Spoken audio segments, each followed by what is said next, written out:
If you were to ask a child what is love, most likely he's going to answer something related to the care and affection given to him by his mother. An adolescent, on the other hand, is more likely to answer something similar to kissing and hugging, right? It's also possible that an adult will gladly relate it to the stability and support provided by their family.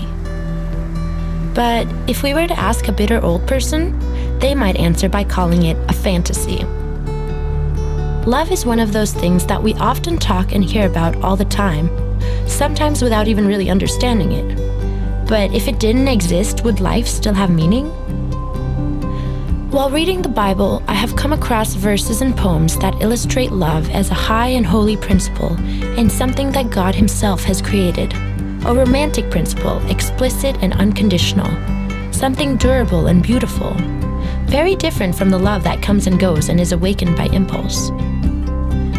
Over time, I've learned that contrary to what society seems to accept, true love is not an ardent and overwhelming passion, but rather something that is expressed in the simplest and most profound forms. Love is wise and serene.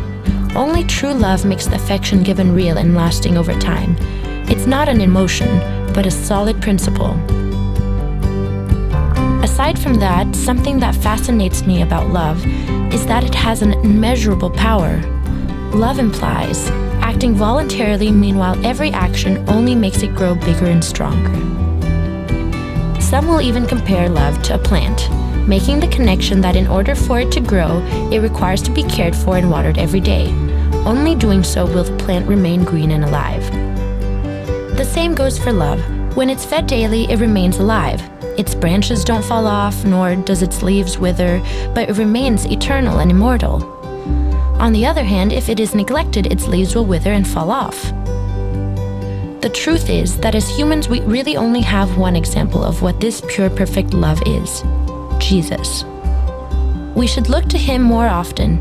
Only He can guide us and really understand if our emotions and feelings are based on true love. Isn't it true that if we follow Jesus and let Him be our greatest influence, our love could look more like His?